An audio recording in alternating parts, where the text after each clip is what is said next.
Bonjour à tous, bienvenue dans TL7 Business, le rendez-vous régulier avec les chefs d'entreprise du département. Nous nous intéressons au cercle d'affaires stéphanois Omada 42 aujourd'hui, en compagnie de Stéphane Muller, son président. Bonjour Stéphane. Bonjour Sylvain, enchanté. Un cercle d'affaires, qu'est-ce que c'est ? C'est ce qu'on va voir avec vous. Oui. Omada 42, vous l'avez créé il y a 5 ans. Quel était l'objectif au départ ? Et qui êtes-vous déjà ? Vous êtes un chef d'entreprise ligérien.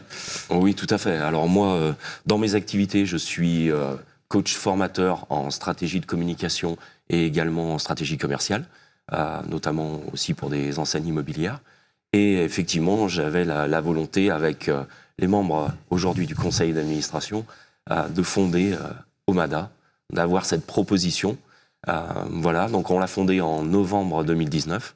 Et en fait, Omada a pour vocation, bien entendu, de rassembler, réunir des dirigeants d'entreprise, TPE, PME, et également des professions libérales, pour que chacun ait la possibilité d'élargir son potentiel de travail, mais majoritairement de mettre à la disposition des autres sa propre sphère d'influence. D'accord, c'est vraiment un purement business. C'est pour faire plus de business, pour générer plus d'activités, ou pas seulement ? Alors, pas seulement. Déjà, dans le cœur, bien entendu, c'est pour pouvoir favoriser les échanges professionnels. C'est également une notion de partage. Pourquoi ? Parce que dans les temps d'intervention, les temps de parole, il y a la possibilité de partager son expérience, d'évoquer des problématiques transverses, pour par exemple proposer des solutions pour les autres et pour casser la solitude du dirigeant. Et en même temps, c'est l'accès également. On a toujours un condensé, une présentation de l'actualité économique de notre territoire. Pourquoi ? Pour pas être en vase clos, pour pas regarder simplement nos intérêts, mais avoir cette conscience, cet ancrage des enjeux du territoire. Et justement, cette notion de participation à ce qui nous entoure. Donc ça, c'est très important. Mais surtout, au fil du temps, en dehors des résultats qui sont, on a cette chance assez confortable, Omada a su plutôt se définir comme son ambition première, c'est-à-dire être un acteur engagé du territoire. Oui, vous ne fonctionnez pas en vase clos, c'est-à-dire que vous êtes ouvert sur le territoire, vous participez à son rayonnement économique. Est-ce qu'on peut parler d'état d'esprit ? On voit de nombreux clubs d'entreprise, cercles d'affaires, etc. Est-ce qu'il y a un état d'esprit particulier au sein d'Omada ? Alors oui, il y a d'abord une volonté collaborative. C'est essentiel. Pourquoi ? Ça va dans son nom. Omada, en grec ancien, veut dire le groupe, l'équipe. Et ça traduit notre conviction qu'un travail collaboratif, un travail collectif, mais un travail volontairement solidaire, peut conduire à des résultats optimisés. Donc, en fait, l'idée, c'est d'avoir réuni des gens qui ont vraiment cette volonté, effectivement, de pouvoir s'entraider, de construire même des partenariats. Donc, ils sont pas simplement là en opportunisme de travail, ça n'a rien de péjoratif, mais ça dépasse cette volonté. Et surtout, on a cet engagement caritatif qui est extrêmement important au sein et qui fait la singularité d'Omada. On en parlera juste après. Combien de membres aujourd'hui au sein d'Omada ? Aujourd'hui, c'est 35 membres. Comment est-ce qu'on fait pour rentrer, pour intégrer ce cercle ? Il y a un système de parrainage, c'est ce qui crée aussi un état d'esprit particulier. Alors c'est ça, c'est effectivement la base, ou en tout cas la façon dont on a pu développer Omada fonctionnait sur un système de cooptation, avec effectivement des membres actifs qui pouvaient repérer des candidats potentiels qui viendraient trouver finalement les mêmes intentions et partager les mêmes valeurs.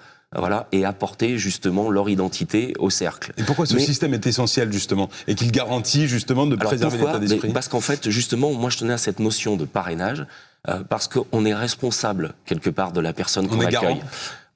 C'est pas une question de garant, parce que ça va souvent dans les résultats qu'on va chercher. Non, on est plutôt dans cette bienveillance, dans le côté parrain, c'est-à-dire prendre soin. S'il y a des difficultés, on va justement ne pas laisser la personne isolée, on va relayer l'information, on va veiller à ce qu'elle s'intègre rapidement au sein du groupe. Donc il y a même d'ailleurs un négociateur, un médiateur, qui est à la disposition des membres à l'intérieur du cercle. Donc il y a vraiment une volonté justement d'assimiler, d'intégrer les gens dans une véritable dynamique. Et pas simplement de compter justement ou sur un répertoire ou sur venir chercher une opportunité de travail. Un terme qu'on utilise beaucoup dans l'entreprise aujourd'hui, c'est l'impact, des sociétés impact, etc. Ouais. Quel peut être l'impact d'un cercle d'affaires comme Omada sur le territoire ? Vous parliez de soutien à des actions humanitaires, etc. Quel impact vous souhaitez avoir sur l'environnement ? L'impact concret qu'on a eu, c'est justement, ça s'est traduit en fait à travers nos soutiens répétés à des initiatives caritatives initiatives et des projets locaux et qui ont montré, qui ont prouvé en tout cas que la solidarité, la responsabilité sociétale étaient au cœur de nos valeurs. Si je pense à ça, par exemple en une initiative caritative, on peut parler par exemple de la Soupe des Chefs qu'on a eu l'occasion de soutenir à plusieurs reprises. On va parler du collectif du Cœur qui est piloté par Michael Fleur. On peut parler de l'association UPER qu'on a aidé justement pour un Noël solidaire pour les personnes qui étaient isolées ou pour les enfants malades en hôpitaux.